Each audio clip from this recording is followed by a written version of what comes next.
கன்னடத்து பைங்கிலி என்று அழைக்கப்படும் பழம்பெரும் நடிகை சரோஜா தேவி இன்று காலமானார். இவர் தமிழ், தெலுங்கு, கன்னடம் மற்றும் ஹிந்தி என பல மொழிகளில் 200க்கும் மேற்பட்ட திரைப்படங்களில் நடித்திருக்கிறார். நடிகை சரோஜா தேவி கர்நாடக மாநிலத்தில் 1938ஆம் ஆண்டு பிறந்தார். சரோஜா தேவியின் உண்மை பெயர் ராதா தேவி கவுடா. இவர் பைரப்பா, ருத்ரமா தம்பதிகளுக்கு 4வது மகளாக பிறந்தார். அது மட்டுமின்றி சரோஜா தேவிக்கு PR கிருஷ்ணமூர்த்தி என்பவர் மூலம்தான் சினிமா வாய்ப்பு கிடைத்தது. அதன் மூலம் மகாகவி காளிதாஸ் எனும் கன்னட படத்தின் மூலம் சினிமாவில் அறிமுகமானார். முதல் படத்திலேயே தேசிய விருதை பெற்றார். இதைத் தொடர்ந்து 1958ஆம் ஆண்டு நாடோடி மன்னன் திரைப்படத்தின் மூலம் தமிழ் சினிமாவில் அறிமுகமானார். முதல் படமே இவருக்கு வெற்றி படமாக அமைந்ததால் தொடர்ந்து தமிழ் சினிமாவில் பல திரைப்படத்தில் நடித்துள்ளார். பார்த்திபன் கனவு, இருவர் உள்ளம், அன்பேவா, படகோட்டி, பறக்கும் பாவை என அடுத்தடுத்து வெற்றி படத்தில் நடித்து அந்த காலகட்டத்தில் முன்னணி நடிகையாக திகழ்ந்தார். இவர் எம்ஜிஆருடன் மட்டும் 26 படங்களிலும், சிவாஜியுடன் 22 படங்களிலும் நடித்துள்ளார். இவர்கள் மட்டுமல்லாமல் ஜெமினி கணேசன், SS ராஜேந்திரன், முத்துராமன், AVM ராஜன், ரவிச்சந்திரன் ஆகிய பிரபல நடிகர்களுடன் ஜோடியாக நடித்துள்ளார்.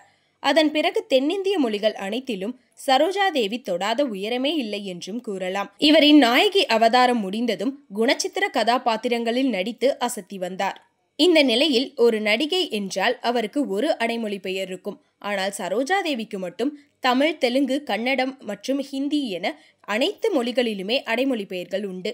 அபிநய சரஸ்வதி, தெலுங்கு திரையுலகினர் இவரை சலபா சுந்தரி என்றும், கன்னடத்தில் அபிநய காஞ்சனமாலா என்றும், ஹிந்தியில் அபிநய பாரதி என்றும் ரசிகர்கள் அழைப்பார்கள்.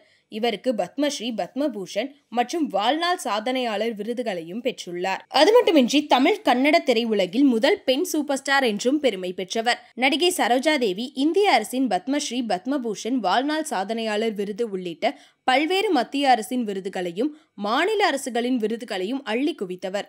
இதுவரை 200 படங்களுக்கு மேல் நடித்துள்ள சரோஜா தேவி கடைசியாக சூர்யாவின் ஆதவன் படத்தில் நடித்திருந்தார். 60 ஆண்டுகளுக்கு மேலாக தமிழ், கன்னடம், தெலுங்கு, மலையாளம், ஹிந்தி படங்களில் நடித்த அவர் பெங்களூரில் குடும்பத்துடன் வசித்து வந்தார்.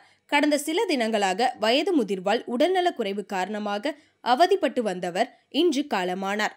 அவரது உடல் மருத்துவமனையிலிருந்து அவரது இல்லத்திற்கு எடுத்து செல்லப்படுகிறது. சரோஜா தேவியின் மறைவை தொடர்ந்து பிரபலங்களும் ரசிகர்களும் அவருக்கு கண்ணீரஞ்சலி செலுத்தி வருகின்றனர்.